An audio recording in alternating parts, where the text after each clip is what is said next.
Hey guys, welcome back. We're down in my basement again for another review. This time it's the Athearn Genesis Challenger.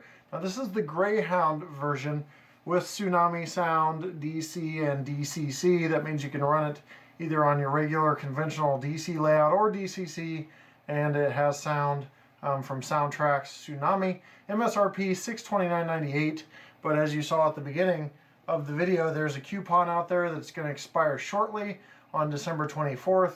Now I've got a lot of grumblings and questions about the coupon. I don't know why it surprises me anymore that there's grumblings in this hobby, but people are like, well, $20 isn't much off MSRP. Well, MSRP, as most of us know, in the stores is not what they're priced at. They're priced significantly lower than that, and the $20 coupon sometimes, or depending on your hobby shop, can be used for that extra little nudge to get the price even lower than what it is marked in the hobby shop, depending on who runs the hobby shop. Most people are going to understand. Maybe a little additional bargaining power to take one of these puppies home if you've been thinking about it for a while. And not only is it good for just the Challenger and big boys, also good for the train sets as well. So see the coupon, check with your hobby shop or online retailer to see what kind of deals they have, or if they're going to be able to tack that 20 bucks onto their already low-priced locomotives. With that said, let's get started. This is going to be a product demo, which means no weighing and pull testing. We did all that in the last Challenger review, and structurally these have not changed, but it'll show you a different demo. This is a recent release, re-release from the last time I reviewed these, so we'll just be covering some facts here and there, some things that we see, let you see the locomotive in action, and then we'll wrap the demo up. So let's get started right now. So here we have the box. You see on the end there's the item number if you're looking for it, 3977. Now I believe that the actual 3977 is up on display in North Platte, Nebraska, I think. A lot of this stuff I wing, so I could be wrong, but they have a Challenger, I believe, up there in this scheme, and I believe it is actually number 3977. So that's maybe one of the reasons why this number was requested more than others, because it's actually still surviving in a sense. But just like always, we've been through it before. You've got your warranty information. You have limited warranty, usually a year. Then you've got your glossy manual here with exploded parts diagrams. It's got some prototype information at the beginning, tender exploded view, maintenance and handling functions for DCC and sound, and configuration variables, also known as CVs. Then you've got your locomotive itself, a little extra packet here. I don't believe I saw this last time. Looks like another platform for the tender, and some couplers for probably that front bracket. Gonna pull the two boxes out. Get these unboxed here.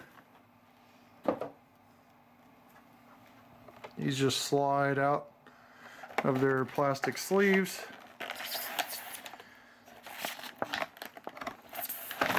It's kind of sad. I've got a lot of UP passenger cars on. Whew. Don't ever do that. So apparently that just popped out of there.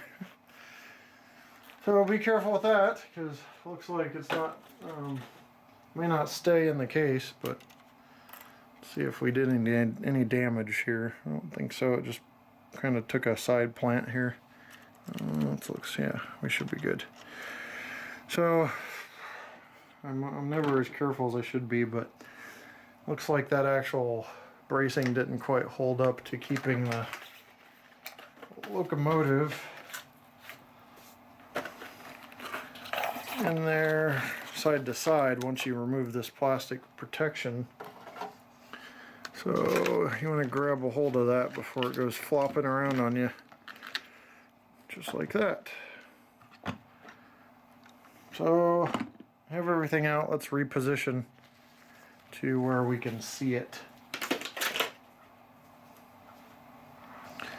So I have the tender here because I always do my unboxings for the first time, and this piece right here did pop off, but it's not a big deal. No need to cause a scene. What you have here is 3 little pins on here, and you line them up with the holes, and then bam, there you go.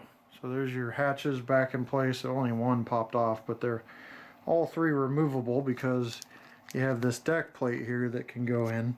You have to remove all 3 hatches to put that on, I believe. You can't, yeah, you just can't slide them over because there's a little actual grab iron on the right side of each hatch, which is actually very, very accurate and very small detail for them to go into, because the crew would access that hatch and flip it open with that little handlebar there.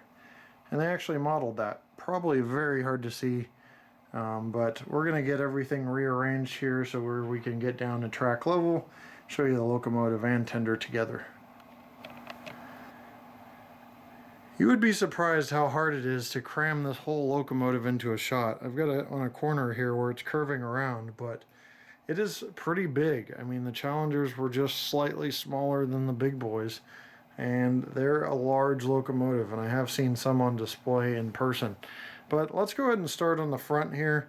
We're going to take a look at some detail, and I will try to go further up close so we can take a peek. Starting on the nose here, what we have is coupler cut lever. You've got this front area here that swivels around with a dummy coupler, and let me turn it around there so you can see. There you go. I've actually used that dummy coupler before to double head. I don't think you're supposed to. You can change out for a KD or a McHenry that's in the package, but overall I've used it. It will actually hold together because it's a molded piece of plastic if you're not using something that's way out of height or whatever. So you've got the headlight down here, 3977 on both sides of the headlight. Athearn has used LED headlights, safety tread up front with handrails for stairs going up, real thin handrails here. You've got the beginning, the lead trucks here, all the side rods and gear along the sides. You've got a dual chimney stack here. Both, again, are capable of taking soothe smoke units. Soothe is something that you have to buy separately. They're drop-in, plug-and-play smoke units. Makes electrical contact down there, and then you fill it up with smoke with a syringe, and you're ready to go. You've got rivet detail up here, latch detail, whistle detail, valves, just nice handrail detail. You've got your elephant ears, or smoke deflectors is what they're officially called. You've got your domes here, your dynamo. You've got your walkway, again with safety tread along the side, and a handrail on each side of the walkway. You have a hatch towards the back, roof vent that stays open depending on where you position it. Windows that open and close, if I can get them to, but they do. Yeah, there we go. You've got rivet detailed back here. You've got the trailing trucks with nice detail. You've got a whole bunch of detail crammed down here. I mean, it's just a lot of detail on this locomotive. So moving it up further, we can take a look at the tender. It does have a dipstick included that I didn't install. That wooden paneling that I did not install. Ladder going up the side here. Handrails again. Another dipstick right here. And this is an oil tender, obviously, but you have marker lights on the back that are not classification lights on the front that aren't working, and marker lights on the back that aren't working, not by mistake but by design, i.e. they're non-functioning. But the number boards on the front do light up, and we'll get to that in operation. UP and everything's nice and clear. You've got rivet detail going along the sides, trailing trucks. The centipede trailer is nice. McHenry coupler on the back with a coupler cut lever, and I will show you that angle real quick, and then we'll get into operation. So here's your back end action. You've got a rear LED light, marker lights on the back. There's that coupler cut lever and McHenry coupler back there. And overall you can see the detail on the tender on the back side. So real nice locomotives that Athearn produces, especially these UP. I think they do a good job, and I'm pretty impressed with them. We'll check out the sound. I'll be honest, I wasn't a fan at all of the MRC sound when they had them in the early to mid 2000s with MRC, but now they've got a Soundtrax Tsunami decoder in there, and that sounds a lot better. So let's fire this up and see what it sounds like.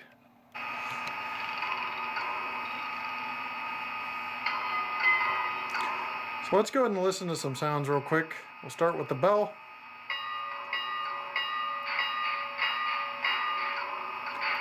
Let's go whistle.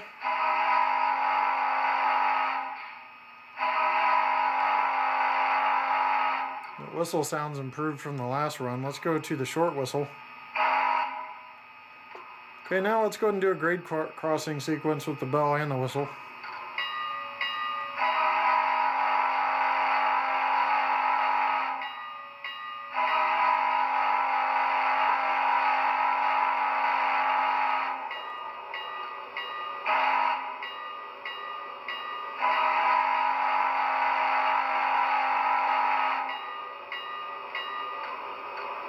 So there's that.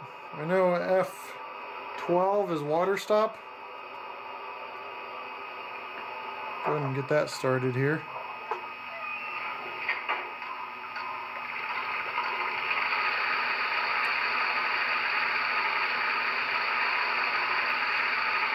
F12 again stops the water stop. Oops.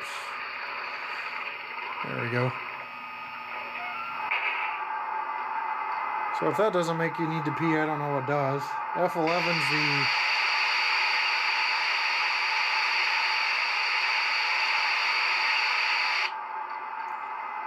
the injector.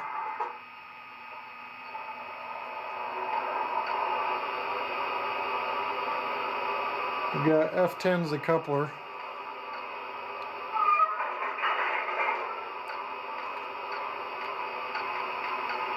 So overall, there's a few sounds. F8 mutes, F7 controls your dimmer, and all the others I covered, F0 obviously being headlight. Let's go ahead and move this thing and see how it operates under slow speed steps. I've got an MRC Prodigy Advanced Squared, or Advanced Elite, I'm sorry, and a wireless. We're going to use the Elite to go one speed step out of 126.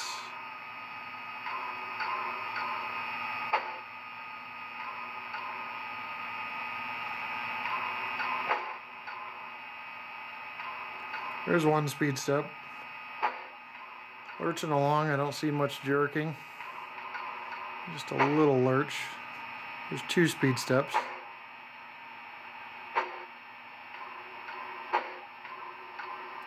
Three. 4. And 5. And it stops on a dime. Let's go backwards here. 1.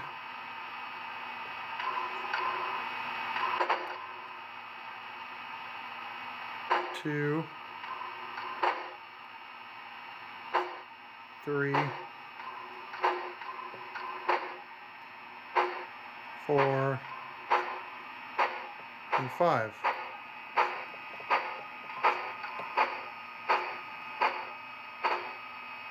You can hear the drivers going in and out of sync just like a true articulated engine would. So that's pretty cool. I think everything is in place, and I think it's a pretty nice locomotive.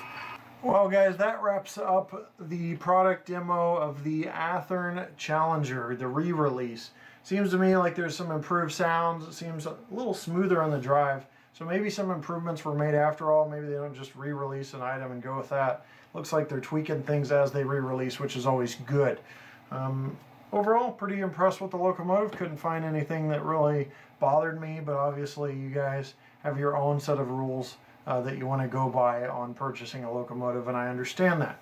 So a couple questions that I've had recently I just want to address at the end of this video, because I don't always have time to talk about just day-to-day life. So one, when I wore this Texas shirt last time, I got all these questions, and people were like, oh, you're from Texas? And some people even thought they knew what city in Texas I'm from, but I'm not from Texas.